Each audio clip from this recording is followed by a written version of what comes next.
Buenos días a todos.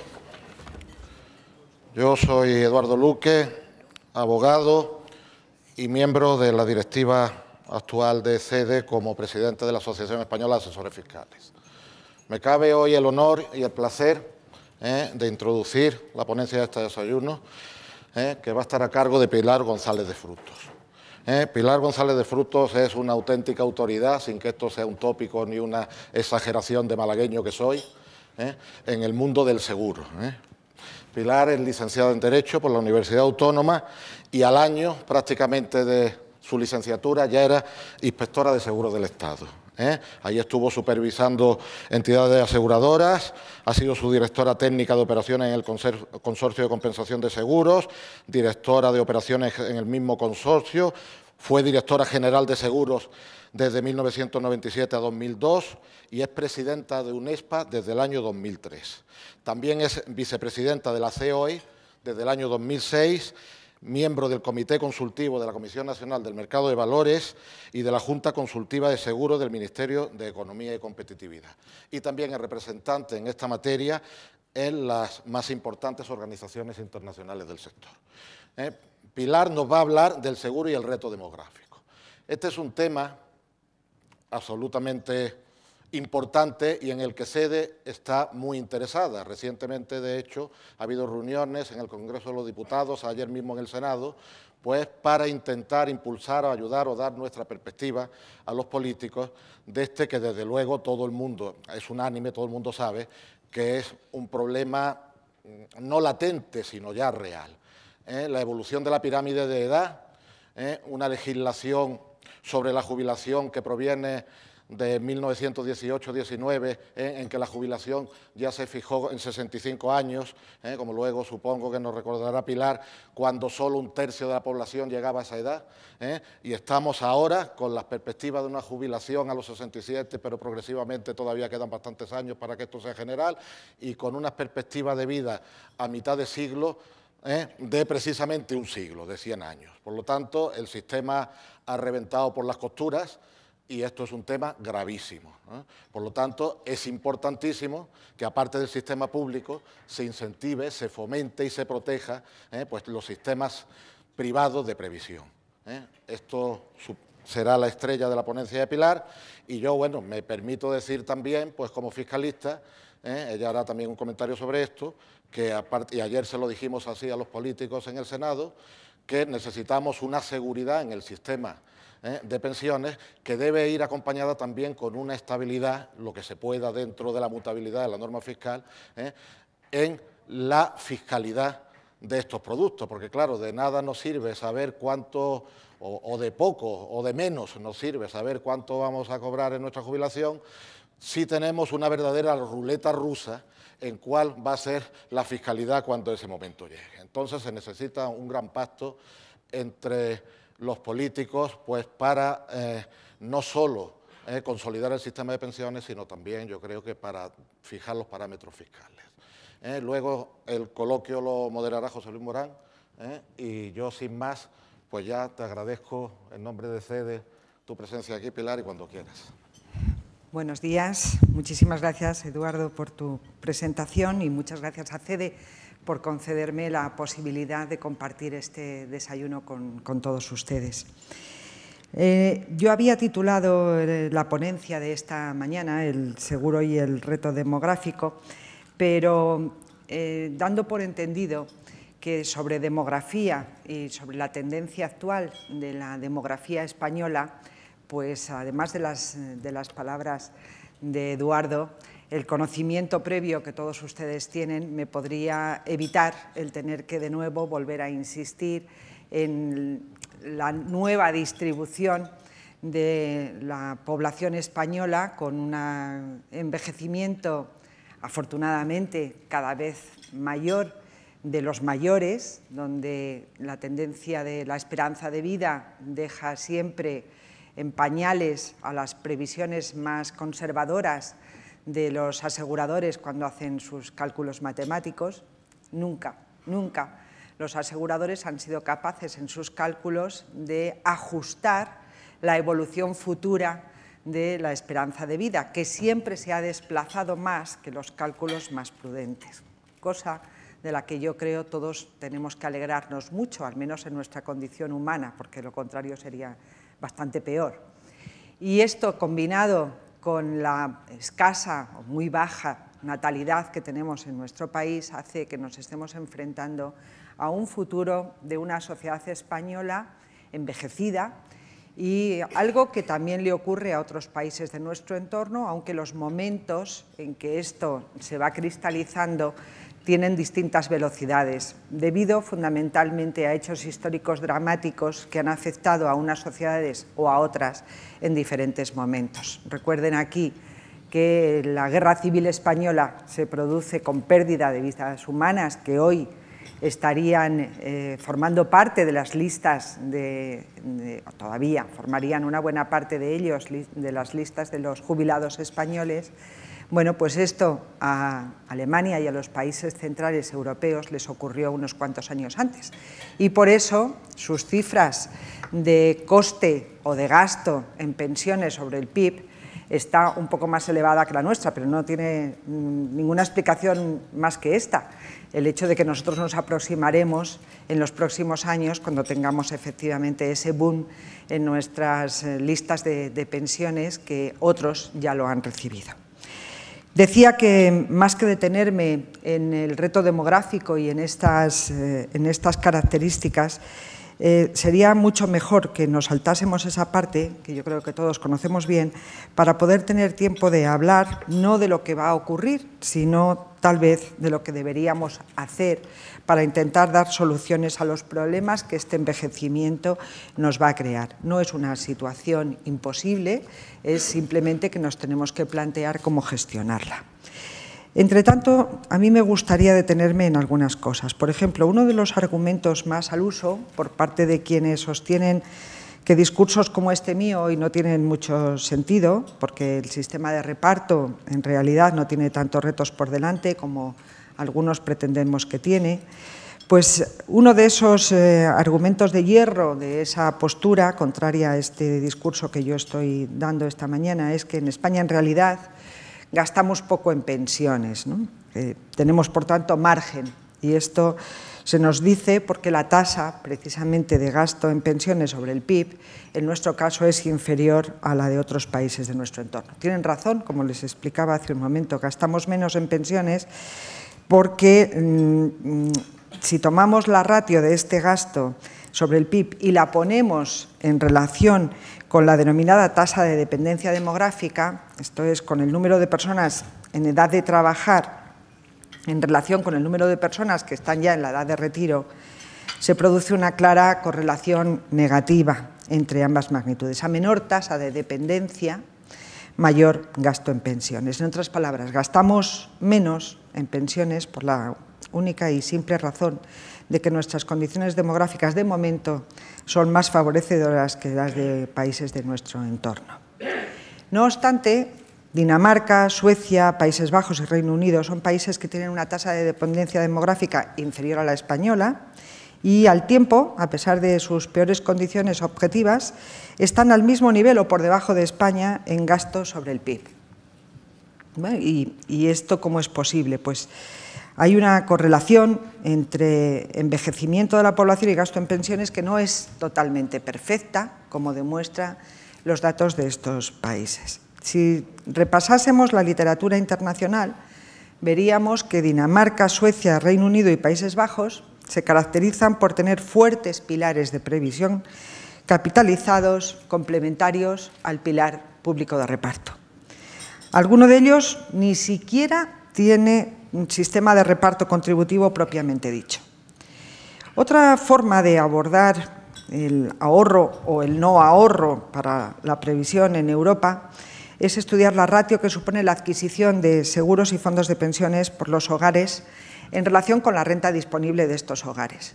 Insisto en renta disponible porque yo ya sé que esta mañana me estoy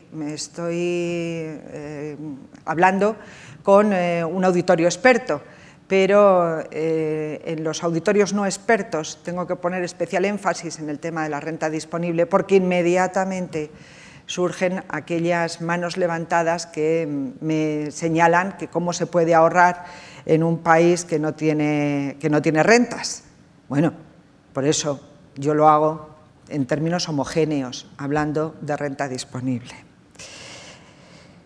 Esta ratio, que es mucho más fiable, señala que la crisis ha impactado en todos los países europeos, ha hecho que en términos de renta disponible efectivamente se ahorre menos, pero sin lugar a dudas quien peor ha salido parado en esta comparación son sistemas como el español, en el que ha conseguido un comportamiento peor, muchísimo peor, que le ha llevado incluso a tener tasas negativas. Los hogares españoles están básicamente desahorrando para el futuro. Han sacado ahorros que tenían destinados para el futuro y los han destinado a atención de necesidades urgentes utilizando los supuestos de liquidez excepcionales que la legislación les concede a los ahorradores para poder darles liquidez en una situación comprometida como la actual. Y algo tienen los otros países europeos que hace que incluso durante la crisis sus hogares levanten el pie del acelerador del ahorro, pero no frenen.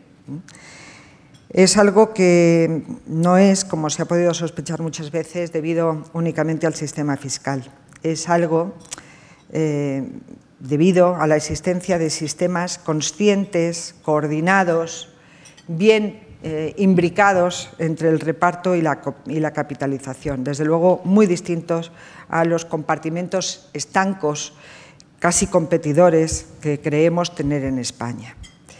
Que los españoles no ahorren para su futuro de retiro tiene bastantes más consecuencias que la mera sostenibilidad de las pensiones. Y una de ellas es la extremada indefensión de las inversiones de los hogares. El balance financiero de las familias europeas se divide en dos grandes componentes, o al menos yo lo he dividido en dos grandes componentes. Los elementos estables, donde yo situaría a los seguros, a la renta fija, a la renta variable no cotizada y el componente de préstamos, y unos componentes, unos elementos mucho más procíclicos, más apegados a la evolución de los mercados, donde estarían fundamentalmente los depósitos, la bolsa y los fondos. Con cifras del 2012, el balance de los hogares españoles es uno de los balances más volátiles que existen en Europa.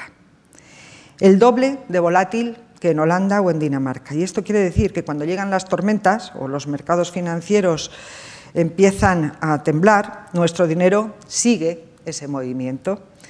Las clona, las reproduce y nos genera pérdidas. Y hasta antes de ayer, esto en nuestro país tenía o se le daba una importancia muy relativa, más bien escasa, porque teníamos el sólido argumento de que tampoco era muy preocupante, dado que el 86% de la riqueza de las familias estaba concentrada en patrimonio inmobiliario y que ese patrimonio siempre se revalorizaba, ¿no? Y todos habremos escuchado a nuestros padres, a nuestros mayores, darnos el consejo cuando empezábamos a ganar nuestros primeros sueldos de que, hijo, hija, convendría que te compraras una casa, ¿no? Que con esto siempre vas a tener ahí un ahorro para el futuro. Bueno, la última parte del argumento en el tiempo presente es ya mucho más cuestionable. Como consecuencia de todo ello, los elementos estables de nuestro balance apenas suman la mitad del balance de las familias españolas, apenas llega a alcanzar la mitad del PIB español, mientras que en Países Bajos supera el 200%, Dinamarca, Reino Unido o Suiza el 150%. ¿Por qué le digo esto? Pues lo digo porque los hogares aportan financiación estable a través de su cartera financiera que triplica o cuadriplica la que somos capaces de aportar los hogares españoles. Y siendo nosotros más volátiles, hacemos la financiación de nuestra economía también mucho más volátil, o si se prefiere, mucho más dependiente de los recursos estables del resto del mundo, donde sí tienen estos hábitos de ahorro equilibrados y donde, si la situación hubiera sido diferente al inicio de la crisis y no hubiéramos dependido tanto del ahorro no volátil de terceros países, pues probablemente nuestra situación de partida habría sido muy diferente y habríamos sufrido bastante menos en la crisis que afortunadamente estamos superando. Por tanto, yo creo que es bueno que nos quitemos de la cabeza y que ayudemos en lo posible a quitarle a otros de la cabeza la idea de que este tema del ahorro-previsión es un asunto propio de expertos, de catedráticos y del sector de la gestión del ahorro, que son los que están implicados en la discusión y en la decisión de ellos. De verdad que, lejos de ello, la construcción de un esquema de ahorro y de previsión suficientemente fuerte y armónicamente estructurado, yo creo que es básica para conseguir que nuestra economía vaya por unos carriles de racionalidad suficiente. Si se me permite, yo creo que es la competitividad genérica de nuestra economía la que está en juego, y lo está a corto, a medio y a largo plazo. Y aquí, la verdad, yo creo que sí sería de agradecer una visión menos cortoplacista por parte de los responsables políticos que nos permitiese encarrilar una toma de decisiones más de futuro. Este debería ser también un asunto que exige un gran acuerdo político, pero no a corto plazo, sino a medio y largo plazo. El punto de partida, en principio, no se puede considerar, desde luego, positivo. En los últimos 30 años ha sido común ver cómo la previsión avanzaba por encima del PIB. Sin embargo, esta evolución aparentemente tan positiva en realidad no lo es tanto. Cuando se realiza el ejercicio de poner en relación las prestaciones que hoy, un cuarto de siglo después, rinden los fondos de pensiones y los seguros ligados a la jubilación y las que paga el sistema público de reparto, nos encontramos con que la mejor estimación del peso de los esquemas de capitalización lo sitúa en un entorno de un 8% del total de las rentas que perciben los jubilados españoles. 8%, en la mejor de las estimaciones.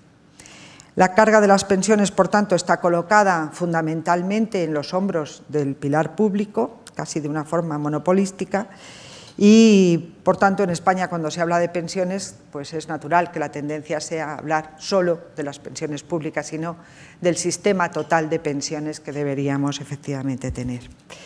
Esto nos aleja muchísimo de los países, del resto de los países europeos. Podríamos vivir con ellos sin problemas, considerándonos diferentes, si no fuera porque todos, absolutamente todos los análisis dicen, desde la OCDE hasta tantos y tantos profesores e investigadores en España y fuera de nuestras fronteras, que el recorrido que cabe esperar en la generosidad de las pensiones, de la pensión pública española durante años y décadas por venir, es más bien escasa. La pensión de reparto, como fruto de las reformas que en ella se han hecho y que están ahora desplegándose, tenderá necesariamente a ser menos generosa en el futuro. Si hemos efectuado la apuesta por la sostenibilidad ante la necesidad de sostener nuestro sistema de pensiones con esta tendencia demográfica en la que en unas décadas vamos a pasar a una tasa de dependencia demográfica de 1:1, es decir, vamos a tener un jubilado en los hombros de cada uno de los cotizantes del sistema público, pues comprenderán sí que a la vez tenemos que crear empleo y convencer a nuestros jóvenes de que nos paguen unas pensiones que pueden ser superiores a sus salarios, por ahí me parece que vamos a tener un problema social serio. ¿Cómo solucionarle? Pues desde luego va a tener que sufrir la generosidad del sistema. Ya hay hoy, de hecho, una reforma del sistema de pensiones encubierta que consiste en topar las cotizaciones a través del tope de las bases de cotización y hará que cada vez más, si la evolución de nuestra economía es tan favorable como en este momento se empieza a vislumbrar y ha ocurrido en el pasado, cada vez tendremos unas pensiones públicas más estrechas en una banda cada vez más cercana entre la pensión mínima y la pensión máxima, con cada vez mayor número de cotizantes desbordando las bases de cotización y, por tanto, estableciéndose grandes escalones de diferencias entre el último salario medio en vida activa y la primera pensión recibida, la tasa de sustitución famosa a la que en sucesivas ocasiones nos venimos refiriendo. Esa es, de hecho, una reforma encubierta, solapada, de la que la mayor parte de los cotizantes no tienen información de nuestro sistema de pensiones. Pero ese es un efecto que vamos a seguir arrastrando desde ahora en adelante y que necesariamente va a tener que seguir manteniéndose así para poder seguir apostando por el mantenimiento de nuestro sistema público de pensiones. Ahora bien, si ese horizonte es en el que nos hemos situado para hacer el sistema sostenible, ¿qué es lo que tenemos que conseguir para que, en cambio, dada esta tendencia demográfica, pues dentro de unas décadas la economía española pueda seguir creciendo, porque pueda seguir habiendo consumo en una sociedad compuesta en un porcentaje muy alto de jubilados? Jubilados que, si no perciben más que las rentas procedentes de las pensiones públicas, su capacidad de consumo va a ser también muy pequeña. Y es muy difícil que un país tire para adelante si no hay consumo interno. Y ese consumo interno necesita rentas. Por tanto, ¿qué es lo que tenemos que hacer? Pues deberíamos intentar conseguir que se ahorre, y que se ahorre fundamentalmente en los tramos bajos y medios de ingresos. El sistema fiscal del ahorro-previsión en España ha sido denostado en no pocas ocasiones y se le ha tildado de inútil. Dice esta teoría que, a pesar de haber sido anunciado con bombo y platillo en su día, el compromiso a favor del ahorro-previsión a través de la fiscalidad, pues la verdad no se ha convertido sino en un mecanismo de optimización fiscal para las rentas altas. Esto es un argumento de hierro que ponen algunos encima de la mesa. No es el mío, yo no lo comparto en absoluto. Podríamos pasarnos, desde luego, muchísimo tiempo matizando este argumento y matizando que se entiende por ricos, ¿no? o por rentas altas, pero hay algunas cosas que ya de entrada me gustaría destacar. En primer lugar, el sistema español de fomento fiscal del ahorro históricamente no favorece a los productos de previsión. No. Históricamente hubo un guiño vinculado única y exclusivamente a un producto, que fue a los fondos de pensiones. En 1987, con la creación de los fondos de pensiones, se establece una fiscalidad específica para este producto y se convierte en un monocultivo del ahorro-previsión. Y tardamos años en establecer mecanismos alternativos, instrumentos alternativos de gestión de este ahorro que pudiesen facilitar alternativas a los ahorradores en función de cuál sea o no su aversión al riesgo, porque hay hoy ya afortunadamente productos con la misma fiscalidad, pero que no tienen esa exposición al riesgo de los mercados o no la tienen con las mismas características, y me estoy refiriendo a los seguros de jubilación, que tienen el mismo tratamiento fiscal que este. Pero eso ya fue un lastre y nos costó bastante tiempo superar, sobre todo porque debido a que los fondos de pensiones, sobre todo los individuales, siguen la línea, la evolución de los activos en los que están invertidos y, por tanto, tienen épocas de una gran rentabilidad y épocas en las que la rentabilidad no es tan lucida. Y en esos momentos los ahorradores es cuando se vuelven a pensar si eso es o no una buena vía para unos ahorros a tan largo plazo. En segundo lugar, siempre será lógico que cualquier tratamiento fiscal del ahorro lo aprovechen más las rentas altas. Y no se trata de que por eso se haya establecido un mecanismo de optimización fiscal. Se trata del hecho simple de que en un sistema de previsión como en el español, en el que las pensiones de reparto están topadas, como les contaba hace un momento, son precisamente todos los salarios que desbordan esos topes los que sienten mayor necesidad de completar sus pensiones públicas con pensiones privadas para poder seguir manteniendo un nivel de vida equivalente al que tienen en su etapa activa. Aquellos trabajadores cuya base de cotización está por debajo del límite máximo es que saben que su nivel de rentas, cuando lleguen a la jubilación, puede llegar a ser incluso superior al de la vida activa. Pero no ocurre así con una mayoría de trabajadores de este país que ya están en este momento con salarios superiores a sus bases máximas de cotización. Por tanto, no es una optimización fiscal, sino es una concienciación de la necesidad de ese ahorro. Se equivocan quienes consideran que este es un tema, el del ahorro de vasos comunicantes, y que allí donde ha triunfado razonablemente los esquemas de previsión, en ningún caso se ha vampirizado con los esquemas del primer pilar. Hay ejemplos clarísimos donde, por ejemplo, Dinamarca, donde siempre se pensó que la instauración de un segundo pilar acabaría con un tercero, pero no ha sido así. Ambos han crecido y han crecido a la vez en volúmenes bastante elevados. Y, desde luego, no es la posición de los gestores del ahorro para la jubilación en este país, que no solo estamos encantados de que exista un pilar público, sino que además nos gustaría que se mantenga, que se modifique para hacerlo posible, para que efectivamente sea sostenible en el tiempo, porque es un instrumento de estabilidad social esencial, no solo en España, sino en los países desarrollados, y es imprescindible que estos mecanismos de solidaridad intergeneracional se sigan manteniendo para el futuro. Y no hay, de verdad, ninguna intención en criticar al sistema público, sino todo lo contrario, en ayudarle a que se mantenga.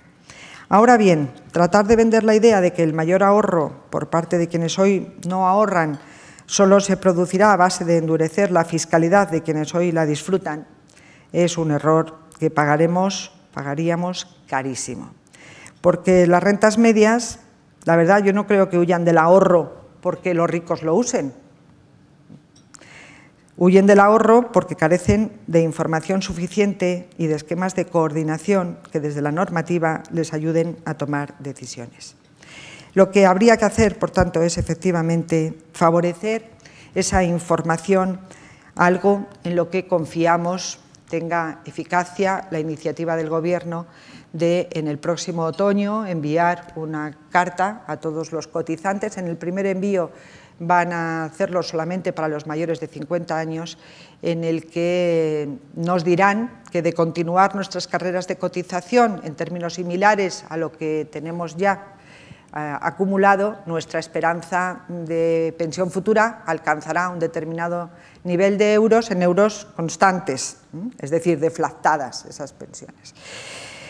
A partir de ahí, desde luego, sí tendremos, los que recibamos esa información, una información que nos permita tomar decisiones más adecuadas sobre qué queremos hacer con nuestro dinero, consumirlo hoy o dejar de consumir algo hoy para poder consumir en el futuro si queremos seguir manteniendo nuestro nivel de vida entonces. Bueno, ¿es posible que estas rentas ahorren pues, las medias e incluso las bajas? Pues yo creo que sí. Hay un milenarismo interesado que habla de esa fatal imposibilidad de conseguirlo y que las personas que tienen rentas modestas nunca ahorrarán porque no tienen con qué. Se hace necesario, la verdad, averiguar si esto es cierto. Ayer mismo, o antes de ayer, preparando información para uno de estos foros, me planteaba cuál sería el esfuerzo de ahorro que tendría que hacer un joven de 30 años hoy para, cuando cumpla 67, poder recibir una pensión un 20% superior a la que le da la pensión pública. Pues jugando con la capitalización y con un tipo de interés muy razonable, tan razonable como un 2%, algo que históricamente ha quedado demostrado en series muy largas, que es muy, muy prudente. Ese joven español de hoy, de 30 años, ahorrando 3,3 euros al día, conseguiría, al llegar a los 67, tener una pensión de total un 20% superior a la pública más la privada. Habría conseguido acumular 58.000 y pico euros, que son los que daría lugar a una capitalización de 3,3 euros diarios durante todo ese periodo de tiempo. ¿Es posible? Claro que es posible. Piensen en la cesta de la compra de cualquiera de nosotros. La caña con las bravas, el gimnasio, algún canal privado de televisión. Todas esas cosas las hacemos a diario y nos cuestan eso o más. Por tanto, creo sin duda alguna que hacerlo posible lo es. Ahora, ¿es porque no están informados? Probablemente, pero también porque no están ingresados en un sistema racional y equilibrado de ahorro, porque eso todavía no lo hemos montado. ¿Y qué haría falta para montar ese sistema? Pues yo creo que hace falta discutir cosas, y la nómina de esas cosas que hay que discutir es bastante larga, y como estoy en las últimas de mi intervención no puedo meterme mucho en este jardín, pero sí me gustaría dejarles algunas cosas en la cabeza caliente y los pies fríos, para que me ayuden a generar también este debate social que es imprescindible. Me limitaré a simplificarles al máximo ese proceso de reflexión que tenemos pendiente, expresándolo en tiempos de una decisión tridimensional. El tema del ahorro capitalizado para las pensiones, desde mi punto de vista, tiene tres dimensiones. Una es el tratamiento fiscal, o si lo prefieren, el nivel de compromiso del Estado con la redistribución de rentas en el tiempo. El otro son los niveles de obligatoriedad, pseudo-obligatoriedad, cuasi-obligatoriedad. Hay distintos grados. Ejemplos, tenemos cientos también, cercanos muchos de ellos, analizados con sus ventajas y sus inconvenientes, pero hay que debatirles. Esto es una cuestión que debe formar parte del debate social, no solo del debate experto o del debate político, del que no ha formado parte, por cierto, nunca. Porque es verdad que existe la Comisión del Pacto de Toledo y hay acuerdos en la Comisión del Pacto de Toledo desde el año 95 en relación con el tema de las pensiones. Y en concreto hay una recomendación, las primeras recomendaciones del Pacto de Toledo, la número 14, que decía que todos los grupos parlamentarios insertos en el Pacto de Toledo habían acordado la necesidad de favorecer los sistemas complementarios de pensiones, pero ahí se quedó. No se ha desplegado nunca. No se ha cristalizado en ninguna medida concreta. Bueno, este tema, el segundo eje, primero fiscalidad, el segundo obligatoriedad o en qué grado de obligatoriedad establecerlo, es un elemento que no forma parte del debate político y tampoco forma parte del debate social. Y yo creo que aquí los dos debates son necesarios y los dos debates tienen que retroalimentarse. Para los políticos es muy difícil tomar decisiones que les pueden llegar incluso a costar unas futuras elecciones si no hay efectivamente un debate social. Pero el debate social tampoco se puede generar por esporas. Alguien tiene que poner los temas encima de la mesa. Yo, desde luego, sí me comprometo a seguir participando en ese debate. El tercero es quién tiene que ser protagonista de este proceso. ¿Van a ser los individuos? Si son los individuos, desdibujaremos notablemente las fronteras entre lo que hoy todavía se llama segundo y tercer pilar, identificando segundo como la previsión que se genera en el ámbito colectivo, en el ámbito vinculado a las empresas y a la negociación colectiva. Si, por el contrario, el protagonismo se lo damos a esta negociación colectiva, pues probablemente entonces el dibujo, los protagonistas tienen que ser otros. Y ese es también un elemento que yo creo que debe estar formando parte del debate. Y son los tres ejes, yo creo, sobre los que poder llegar a construir un modelo de futuro basado en un conocimiento de cuál es la realidad a la que nos estamos enfrentando. No se puede, ante este tema, seguir jugando a esto de uno querer abrir el debate e inmediatamente reaccionar otros echándole paletadas de arena encima, negando una realidad que es no solo evidente, sino yo creo que preocupante.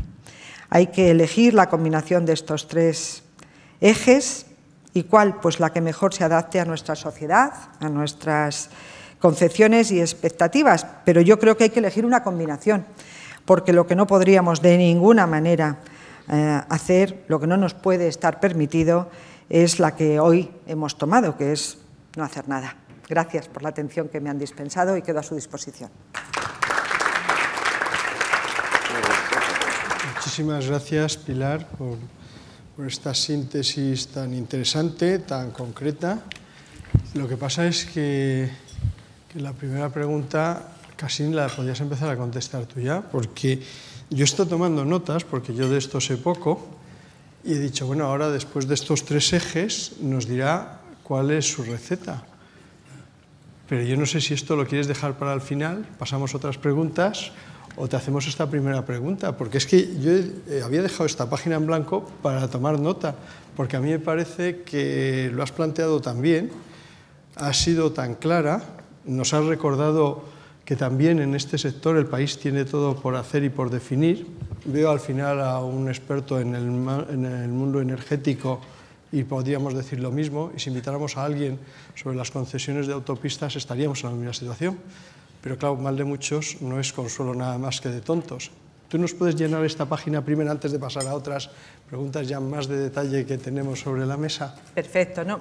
O si queréis, pero es que yo, no sé si a vosotros os ha pasado, pero yo estaba tomando nota y de pronto venía, ahora ya me aclara esto de cómo se desdibuja el segundo pilar o el tercer pilar, y de pronto te dices muchas gracias y me has dejado la página en blanco. Bueno, creo que había empezado por advertir que efectivamente les quería dejar con las ideas en la cabeza, porque este es algo que debería más o menos conducir un debate social, pero yo sí les doy mi opinión. La mayor parte, hemos analizado cómo están funcionando las reformas de los sistemas de pensiones en los países europeos, y hay modelos muy diferentes, con combinaciones de cosas bastante diferentes, pero, y yo, es mi opinión personal, porque finalmente creo de verdad que la mejor será la que decidamos entre todos. Y eso es, por eso yo no le doy respuesta pública a cuál es mi posición en este tema, ¿no? Pero a nivel personal hay ejemplos clarísimos que combinan las 3 cosas y en dosis lo suficientemente flexibles como para que puedan ser adaptadas a cualquier país.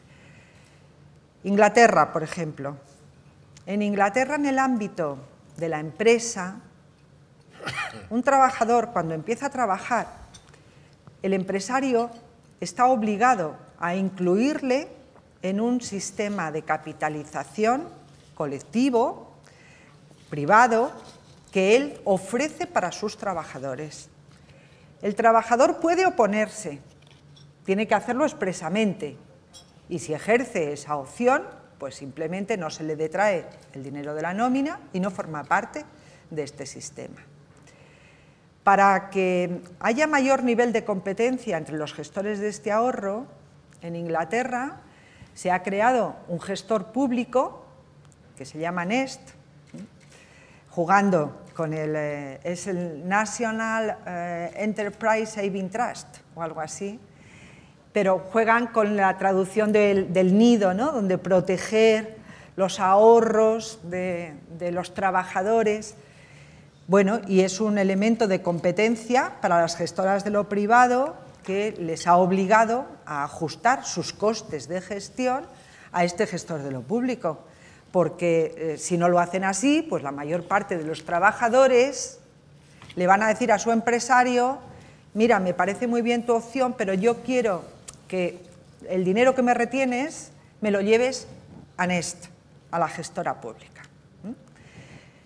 Esto lo combinan con un papel repartido, por tanto, entre los empresarios y los trabajadores, que tienen bastante capacidad, autonomía de decisión sobre qué hacer con su ahorro, y una fiscalidad muy favorecedora de este ahorro a muy largo plazo. Y una fiscalidad que no se ha creado hace 3 días, que es que la sociedad inglesa ya fue consciente a partir de la Segunda Guerra Mundial de que tenía un problema financiero de futuro serio para sus ciudadanos, y ha mantenido constantemente, con un acuerdo social, un incentivo fiscal hacia un ahorro a largo plazo y un ahorro finalista. Bueno, hay un anuncio, en cambio, de reforma que se ha producido hace poquito en materia fiscal, que aún no se ha concretado, y que lo que estaba es planteándose el retirar algunas subvenciones al cobro en forma de rentas, probablemente debido a necesidades muy concretas de recaudación en este momento por parte del gobierno inglés, que todavía está pendiente de ser debatido en el Parlamento y que no tiene aparentemente muchas posibilidades de prosperar. Pero así ha sido, y esas son algunas de las recetas que han hecho posible que este sistema de pensiones complementarias allí esté funcionando y esté acumulando cantidades bastante interesantes. Hay muchos otros. El sistema sueco, en la cotización que empresarios y trabajadores hacen al sistema público de pensiones, hay una parte pequeña, si no recuerdo mal, creo que es como un 6%, que va a financiar el sistema de reparto. Y el resto de la aportación pues forma parte de una capitalización o pseudocapitalización con cuentas nocionales para cada uno de los trabajadores suecos. ¿Qué implica? No que el dinero se lo vayan a poner en una cajita para cada uno de los trabajadores, no. La cuenta nocional significa esto, que no tienes el dinero físico, pero sí, en cambio, un reconocimiento expreso de que tus futuros derechos de jubilación van a estar calculados en función de lo que te vayan anotando en tu cuenta individual. Hoy nosotros, en nuestro sistema de pensiones públicos, no tenemos cuenta individual. Es un sistema que reparte incluso más de lo que tiene, ¿no? Porque por eso produce estos déficits que últimamente venimos viendo. Pero nadie nos ha garantizado ningún nivel de pensión. Nosotros estamos cotizando para todo, para pagar a los que hoy son pensionistas. Y nosotros confiamos en que efectivamente los futuros trabajadores estén dispuestos a pagar la nuestra. Muchísimas gracias, Pilar. Pues ahora vamos a entrar ya en las preguntas que nos llegan de la sala, que van a dar pie a que nos sigas aclarando temas, porque sabes demasiadas cosas y lo que pasa es que nos estás diciendo que esto pasa por los múltiples pactos de Estado que tiene que hacer esta sociedad. O sea, que es uno más. Yo hoy venía pensando en los que tenemos que hacer así, que nos dicen los periódicos, pero no me imaginaba que en esto también. Y sobre todo me ha preocupado, yo que soy jubilado, que me asustes que en algún momento me sigan estrechando las cosas. No, a ti no. No. Esto sí que tengo mucho interés en aclararlo. No. Los jubilados de hoy, estos sí que no tienen ningún problema y no lo pueden tener de ninguna manera. Porque los que hoy ya estáis jubilados ya sí que no podéis tomar decisiones sobre un ahorro complementario. No. Para los jubilados de hoy, nada. Tranquilidad absoluta. El único problema es que la revalorización se va a tener que ajustar a la evolución de la economía española dentro de un ciclo económico medido en 11 años, ¿no? Porque es lo que ha establecido la ley hoy vigente, estableciendo un suelo mínimo de revalorización de un 0,25% anual y un máximo, si efectivamente la evolución de la economía lleva a ello, en el IPC más 0,25. Esa es la revalorización. Pero salvo esto, que bueno, ya les gustaría a muchos salarios haber sido revalorizados en un 0,25 el último año, ¿no? O siquiera que hubieran habido salarios, ¿no? Pero bueno, salvo esto, es que esta es otra discusión que casi nunca se abre, ¿no? Pero bueno, yo tampoco quiero abrir todas, pero en fin, tomando en cuenta lo que acabo de decir, que con las cotizaciones de hoy se pagan las pensiones de hoy, pues si no hay más o menos un acomodo entre la evolución salarial y la evolución de las pensiones, volvemos otra vez a abrir agujero. Y el agujero lo podemos abrir en los dos lados. Si evolucionan muchísimo más los salarios que las pensiones, estaremos contribuyendo a una pérdida de capacidad y a un empobrecimiento de los jubilados, cosa que no es deseable socialmente. Y si se produce lo contrario, pues estaremos abriendo un problema de sostenibilidad en el sistema de pensiones. Pero no, el problema no es para los jubilados de hoy, el problema lo será para las futuras generaciones que se jubilen. Y a medida en que seamos o seáis más jóvenes, el problema, si no se soluciona, será mayor. Pero eso sí, hay mucho más tiempo para solucionarle.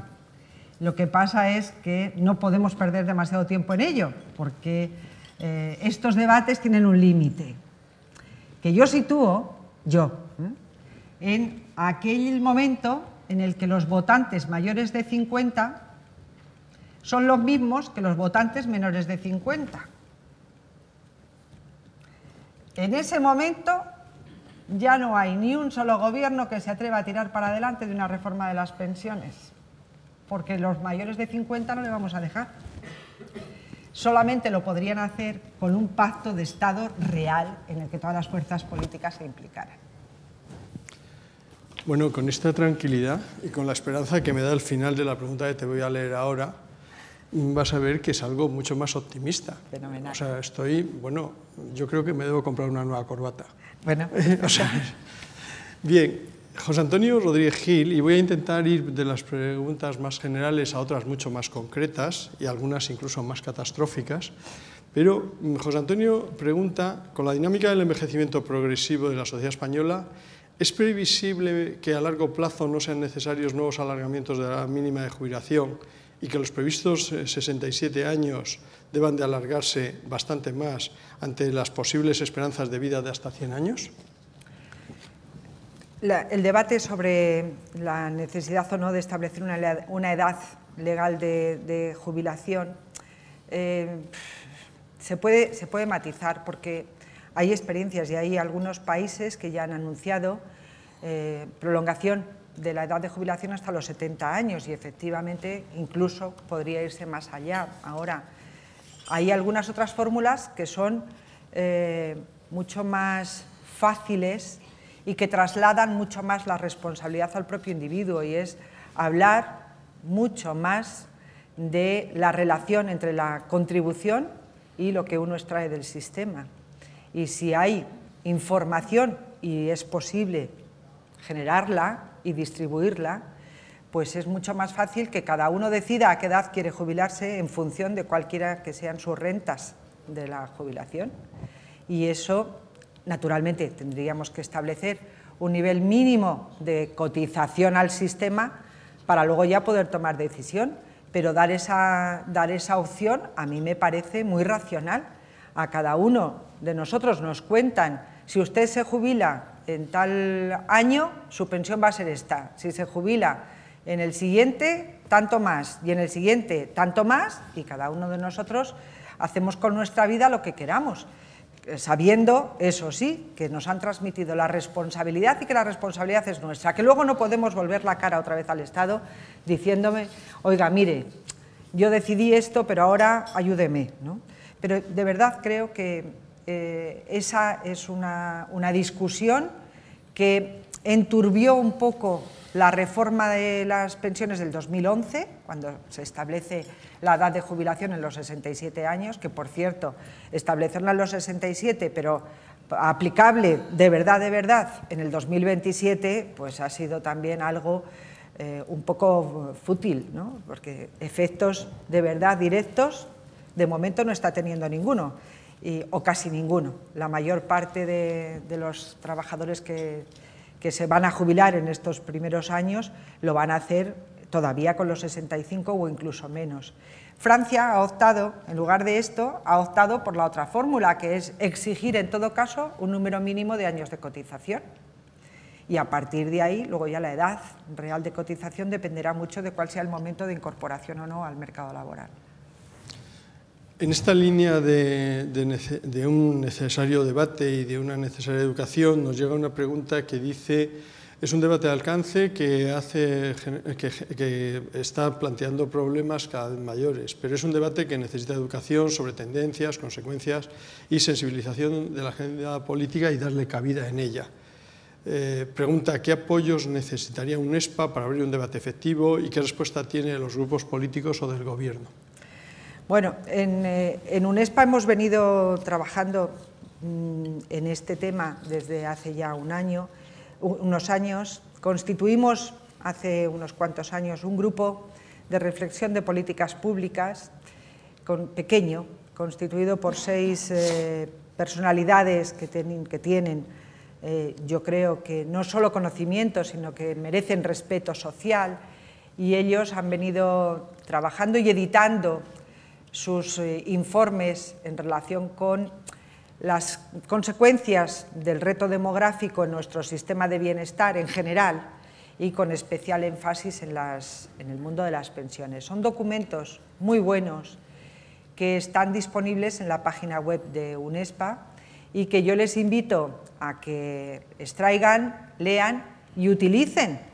¿Y qué necesitamos? Pues necesitamos que poco a poco vayan incorporándose a este debate cada vez mayor número de instituciones, de personas, etcétera. Por tanto, yo ya desde este momento me ofrezco a que me ayuden, y yo agradecerles muchísimo esta ayuda, por lo que implica para que en las futuras décadas grandes capas de la población española tengan recursos suficientes como para poder acceder a servicios básicos, porque es de esto de verdad de lo que estamos hablando, y no tanto de cuál puede ser o no la evolución del sector asegurador, que de verdad les digo, si esto no crece, el sector asegurador tendrá un problemita, pero la sociedad española tendrá un problemón, porque necesitaremos seguir vendiendo coches, seguir vendiendo gasolina, seguir vendiendo ropa, seguir vendiendo comida, seguir vendiendo servicios turísticos,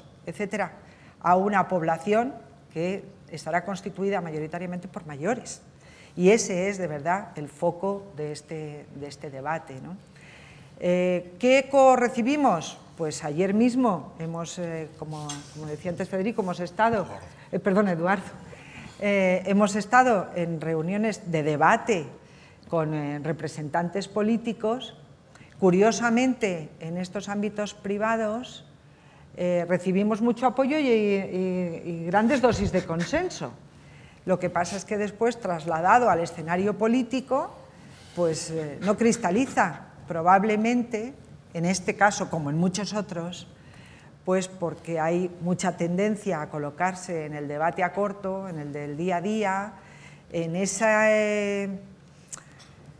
sobreactuación, ¿no?, tal vez de diferenciación política entre unos grupos y otros, que les lleva a que la sociedad percibamos desde fuera, como meros espectadores, que las posiciones están muy lejanas. Luego tal vez no lo estén tanto, pero este esfuerzo de hacer evidente su diferenciación pareciera que está llevando a una posición que a veces desde la sociedad no entendemos muy bien, ¿no?, porque no entendemos que sobre temas tan básicos haya posiciones tan diferenciadas. Francisco Calpardo hace una pregunta un tanto maliciosa, que no te puedo leer porque habla de un tertuliano, un economista conocido, y que ocupa una posición en un organismo cercano a donde tú eres vicepresidenta. Y claro, esto puede suponer que luego le regañes en los pasillos. Eso me lo voy a saltar, porque lo que dice es que sugería ayer la supresión de muchas desgravaciones en el impuesto de sociedades y la correspondiente de fondos de pensiones en el IRPF. ¿Esto sería la muerte de los fondos y la huida del dinero a otros activos? Sin duda, sin duda, sin duda. Pero a ver, lo preocupante no es que sea la muerte de los fondos de pensiones, es que la muerte de un ahorro a largo plazo. Y cuando no tenemos ahorro a largo plazo, no podemos tener inversión a largo plazo. Y como sé que por aquí hay mucho economista experto, pues ya sabemos cuál es el coste de la financiación, cuando es a corto y cuando es a largo. Uno de los principales problemas que hoy tiene el tejido empresarial español es el acceso al crédito, ¿no?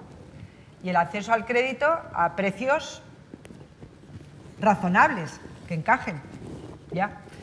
Pues con un ahorro a corto plazo y una inversión a corto plazo, el acceso al crédito no puede ser barato. Y ahí me quedo. Muchísimas gracias, Pilar. Empecemos a entrar en mundos mucho más concretos. Hay una pregunta que dice, ¿por qué siempre se paralizan las aportaciones al plan de pensiones de empleo por las empresas ante cualquier crisis? ¿Es esta siempre la primera medida restrictiva? Y yo añadiría, con esto, el segundo pilar del que tú hablabas, ¿en qué situación está evolucionando últimamente? Bueno, se interrumpen, dependerá de cuál sea el acuerdo con la representación de los trabajadores, pero naturalmente las aportaciones a los sistemas de pensiones, yo prefiero hablar de sistemas de pensiones complementarias y no hablar solo de fondos de pensiones, porque está también los seguros, los planes de previsión social empresarial, que son seguros con la misma fiscalidad que los planes de pensiones de empleo y con dos diferencias. La primera, que tienen garantía, no solo de mantenimiento de capital, sino también de rentabilidad, y la segunda, que la gestión pues no está compartida o no tiene tanto protagonismo la representación de los trabajadores, porque el riesgo sigue a la espalda del empresario, ¿no? Pero dicho esto para no tener que repetirlo después, forma parte del salario, el salario diferido. Ante una situación de dificultades económicas en la empresa, pues se tiene que negociar y afortunadamente se consiguen acuerdos sobre cómo acomodar los salarios y el empleo a las situaciones por las que las empresas y la evolución de la economía de los últimos años, así lo ha demostrado, están pasando. Pues en algunos casos se ha decidido suspender o recortar el salario diferido o posponer esa aportación del salario diferido hasta momentos de mejor situación económica para las empresas, y en otros casos ha sido el salario inmediato. Donde no ha habido negociación ha sido en el mundo de la administración, porque el empresario, la administración pública, tomó la decisión unilateral de suspender las aportaciones al sistema de pensiones, al fondo de pensiones para los funcionarios públicos. ¿Cómo está el segundo pilar? El segundo pilar tiene lo que tenía en el año 2002 y poco más. Recordarles aquí que a finales de los 90, principios de los 2000, hubo una directiva europea que quería proteger los derechos de pensión futuros de los trabajadores, las complementarias, las privadas, y entonces se estableció para todos los países europeos la necesidad de adoptar medidas de protección. No podían estar esos derechos representados en activos de la propia empresa, porque en caso de quiebra de la empresa se quebrarían también las expectativas futuras de pensión privada de los trabajadores. En España eso se formalizó a través de un proceso de exteriorización obligatoria de los compromisos por pensiones de las empresas con sus trabajadores. Y ese fue un momento de expansión de los gestores de este ahorro, porque todas las empresas que tenían estos compromisos lo exteriorizaron contratando o seguros de pensión, o seguros colectivos de pensiones, o planes de pensiones de empleo. La mayor parte de los trabajadores en activo fueron a planes de pensiones de empleo, los pasivos a seguros colectivos de jubilación. ¿Quiénes estaban en esa situación? Fundamentalmente las grandes corporaciones, filiales españolas de grupos multinacionales, antiguas compañías públicas, sector del antiguo INE y sector financiero. Terminado el proceso de exteriorización, no se ha creado prácticamente nada. Nada. Y esta es, por tanto, otra de las razones por las que yo creo que ese tercer eje también tenemos que incorporarlo al debate. ¿Quién va a ser protagonista? La negociación colectiva, bueno, pues hasta ahora la experiencia que nos ha dado es la que les acabo de reflejar. ¿Han crecido más los individuales? Sí. ¿Y por qué han crecido los individuales? Bueno, entre otras cosas, por el tratamiento fiscal que en este momento tienen, que no es beneficio fiscal o que no es, permítanme, una bonificación fiscal la que tienen, Tienen solo un mero diferimiento. Y esto es otra cosa. La ventaja fiscal la extraen de que el tipo marginal que un jubilado puede llegar a tener es en muchos casos, probablemente en la mayoría, menor que el marginal que tiene que soportar cuando está trabajando y generando rentas. Pero no es verdad al 100%, no es verdad al 100%.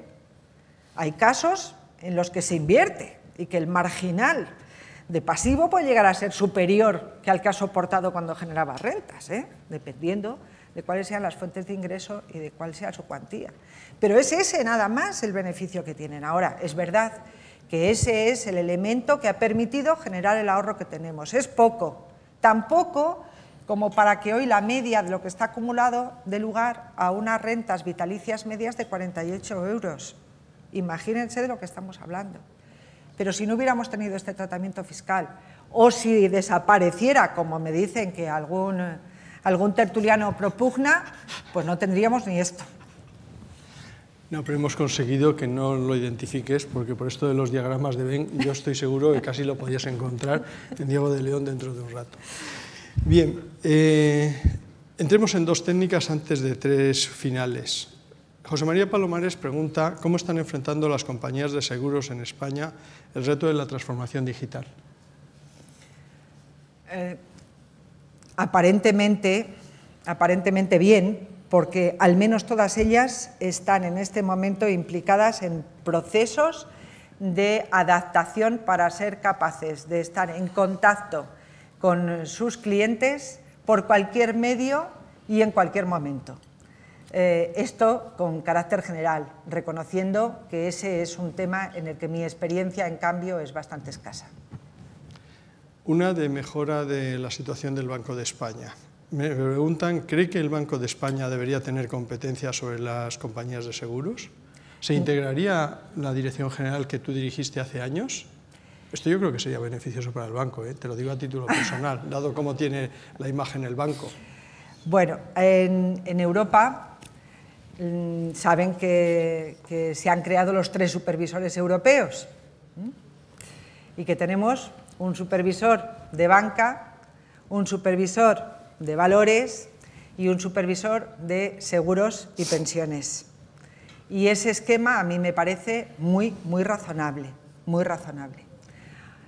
Otra cosa es que algo tiene que ver con esto, el debate sobre la independencia o no de los supervisores y el hecho de que en España sea el único país, no solo de Europa, sino de la mayor parte del mundo, donde la supervisión de seguros no es independiente.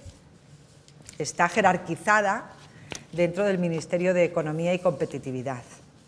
Y eso hace que desde un punto de vista formal, ahora explicaré el porqué de este énfasis en formal, pues España no cumpla uno de los estándares básicos de la Asociación Internacional de Supervisores de Seguros, que dice que para que un mercado de seguros sea estable y sea fiable, tiene que tener un supervisor independiente del gobierno. Bueno, pero les decía que he puesto énfasis en formal, porque es verdad que dentro del estatuto de la supervisión de seguros, pues si un director general de seguros se niega a hacer algo que el gobierno le ordena, lo van a echar y nombrarán a otro que lo haga y ya está. Pero esto, en mi experiencia, y les aseguro que ya tengo una poca, nunca, jamás ha ocurrido. Y la Dirección General de Seguros, en las tareas de supervisión, que es en las que importa, es tan independiente o más que los independientes.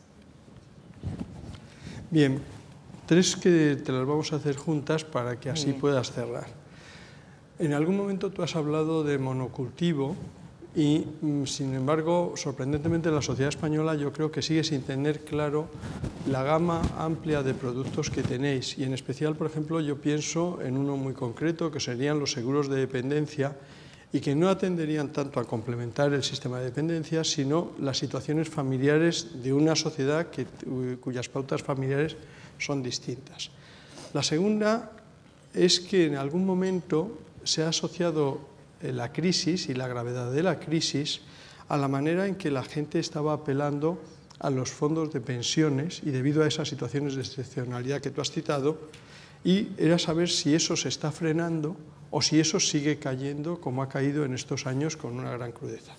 Y finalmente, si antes de marcharte nos podías dar una idea de cuáles serían tus criterios para acabar con la inestabilidad fiscal y cuáles serían las líneas fiscales que permitieran que este sector desarrollase realmente una previsión social complementaria acorde con las necesidades de esta sociedad española que envejece y que vamos a llegar a los 100 años. A mí esto sí me interesa ya, no es lo de mi jubilación inmediata, pero los 100 años me ha puesto muy contento. Claro, claro. Bueno, efectivamente, tenemos por delante tarea que realizar desde el sector asegurador de divulgación, porque efectivamente en la sociedad no está instalada en la mentalidad de los ahorradores que el seguro sea un instrumento canalizador de ahorro. Después resulta que lo utilizamos, y que lo utilizamos bastante, pero no es algo que espontáneamente le salga a un ahorrador cuando se le pregunta sobre qué haría con su dinero, con su ahorro, ¿no? Ese es, desde luego, algo imputable al sector asegurador, que tendremos que poner especial interés en divulgar que tenemos un montón de productos, que el seguro es un poco complejo porque tiene capacidad de adaptarse a los requerimientos, a las necesidades de cada uno de nuestros clientes, casi que con carácter individual.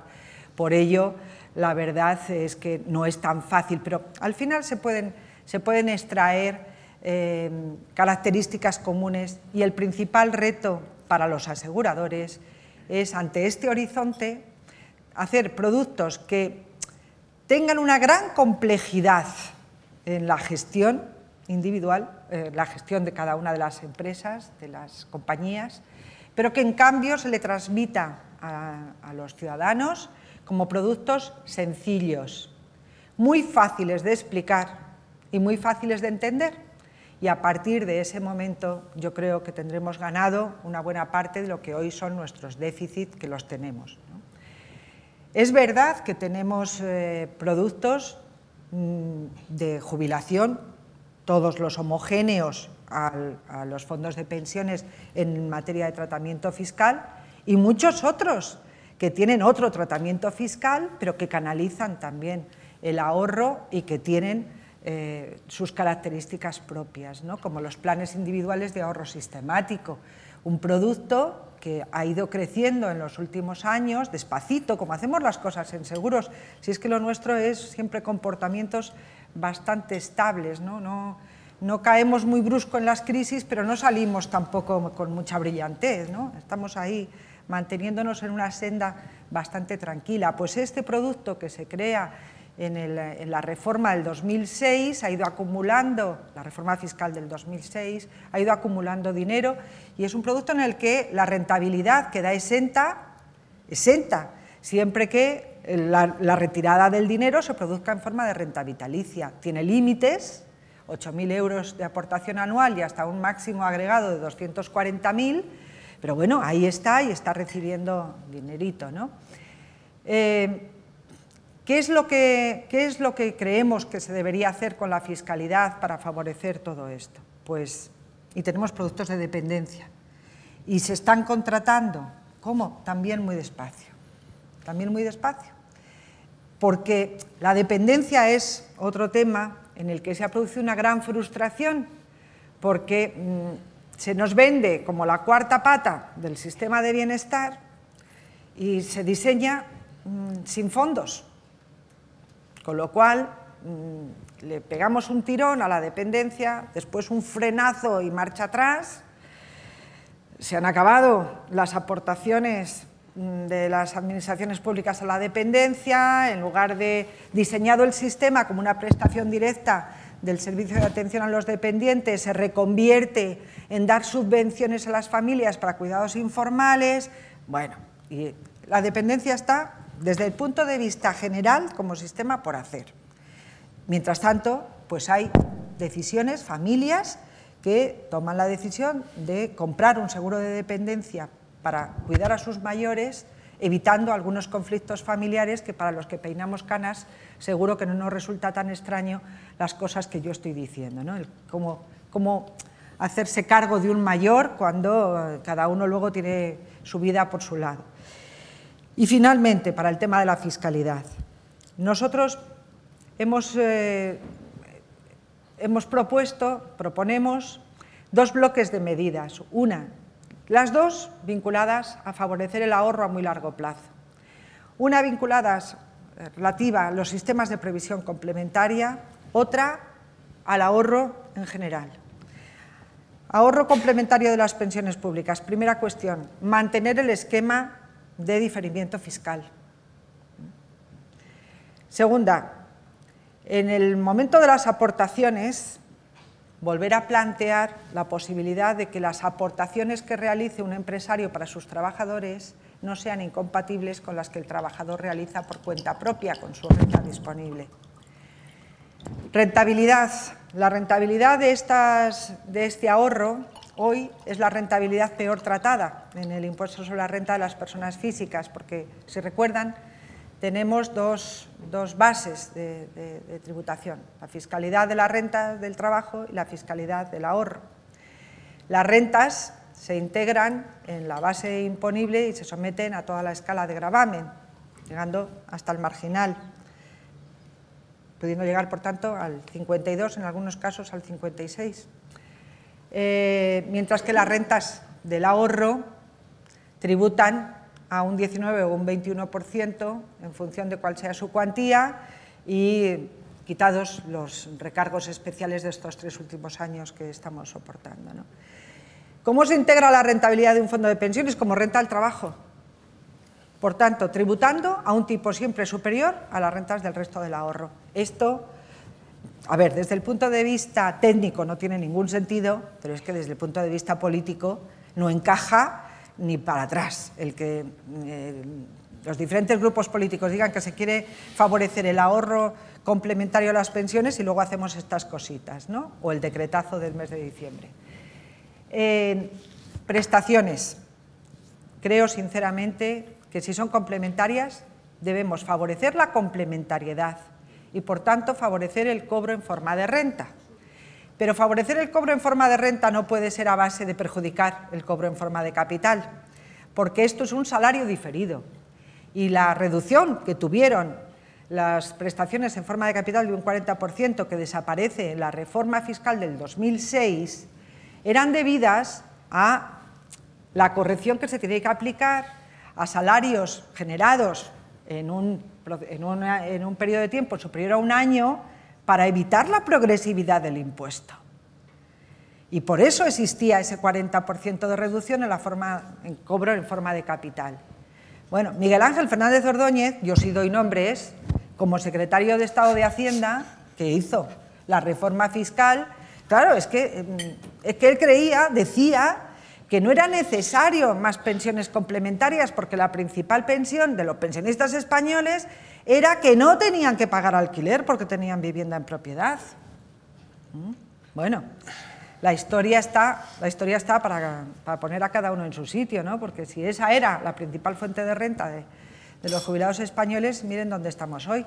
Bueno, por eso quitó el 40% al capital y obligó a que se cobrase en forma de renta solo porque habíamos perjudicado a los capitales. Bueno, es verdad que lo hizo solo para las aportaciones que se produjeran a partir del 2007.